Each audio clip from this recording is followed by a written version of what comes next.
Terima kasih Tribuners karena masih tetap bersama kami di Live Report on the Spot Tribun Timur. Kita langsung beralih ke informasi selanjutnya yang datang dari Kota Parepare. Belasan gerobak di pesisir pantai Kota Parepare rusak diterjang gelombang tinggi pada Selasa 7 Desember 2021 pagi. Gerobak itu berada di Jalan Mati Rotasi, Baru, Kecamatan Bacukiki Barat, Kota Parepare. Seperti apa informasi selengkapnya, kita sudah terhubung dengan jurnalis Tribun Timur yang ada di Kota Parepare, M. Yaumil. Halo Yaumil. Ya, baik Kakak Desi. Ya, bisa langsung dijelaskan seperti apa kronologis gelombang naik di pesisir pantai Kota Parepare ini? Ya, baik. Semenjak 3 hari yang lalu, Kota Parepare diterjang gelombang air rob dan hujan deras dan juga angin kencang. Akibatnya gerobak atau jualan kios-kios di pinggir pantai Parepare rusak akibat gelombang rob yang naik sampai ke badan jalan. Seperti itu. Ya, lantas apa-apa saja yang terdampak dari adanya gelombang naik ini selain diterjangnya gerobak-gerobak para pedagang yang ada di pesisir pantai? Iya, menurut informasi semenjak kemarin ada 20 rumah juga yang rusak akibat cuaca yang ekstrim ini. Selain itu ada juga beberapa pohon tumbang di beberapa jalan-jalan Kota Parepare. Dan juga ada beberapa daerah atau wilayah pemukiman warga yang terkena dampak dari cuaca ekstrim. Seperti itu. Ya, berapa banyak sih nilai kerugian yang dialami oleh warga setempat akibat adanya kenaikan dari gelombang tinggi yang ada di pesisir pantai Kota Parepare ini, Yaumil?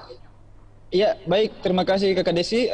Menurut pengakuan warga yang gerobaknya diterjang gelombang rob, itu kerugian yang dialami sebesar 7 juta rupiah. Nah, 7 juta rupiah itu termasuk gerobak yang rusak, terus perlengkapan seperti piring, gelas, terus ada juga blender yang rusak ikut terhanyut oleh gelombang rob tersebut.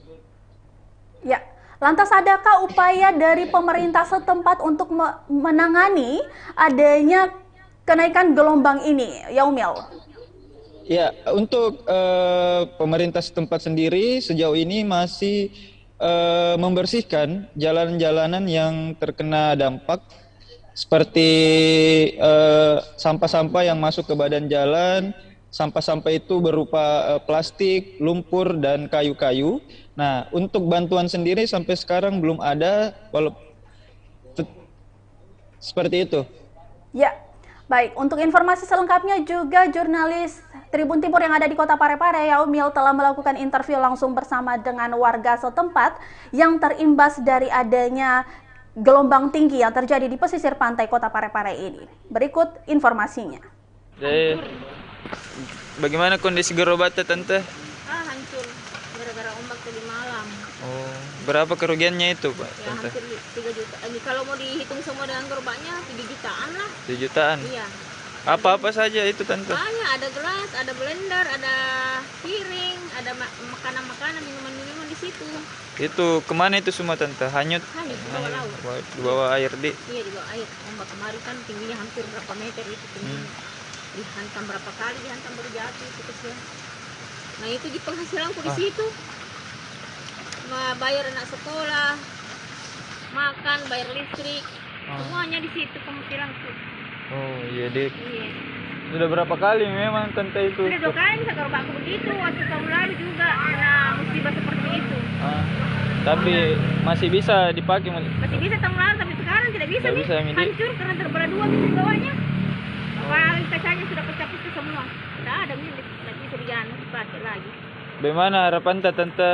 Ya, semoga pemerintah di sini yang bisa membantu lah. Setidak-tidaknya ada untuk masa depan hidup yang untuk kehidupan saya sama anak-anak gitu. Oh. Oke, Tante.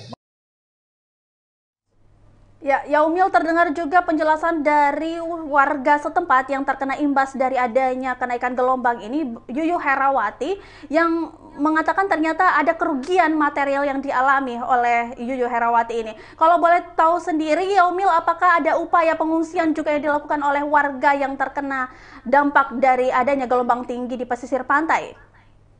Oke, baik, terkait pengungsian, sejauh ini belum ada warga yang diungsikan karena memang ketinggian air masih bisa diatasi, masih hanya sebatas mata kaki orang dewasa ketinggian air. Namun yang menjadi masalah adalah bahwa sampah-sampah itu kemudian masuk ke dalam rumah warga dan mengotori. Baik, terima kasih. Ya, bagaimana kondisi terkini di daerah tersebut, Yaumil? Ya, sejauh ini kondisi terkini di Jalan Mati Rotasi Baru, Kecamatan Bacukiki Barat, Kota Parepare itu masih terpantau kotor. Sampah-sampah masih berada di badan jalan. Terima kasih. Ya, terima kasih banyak atas laporannya Yaumil. Selamat bertugas kembali.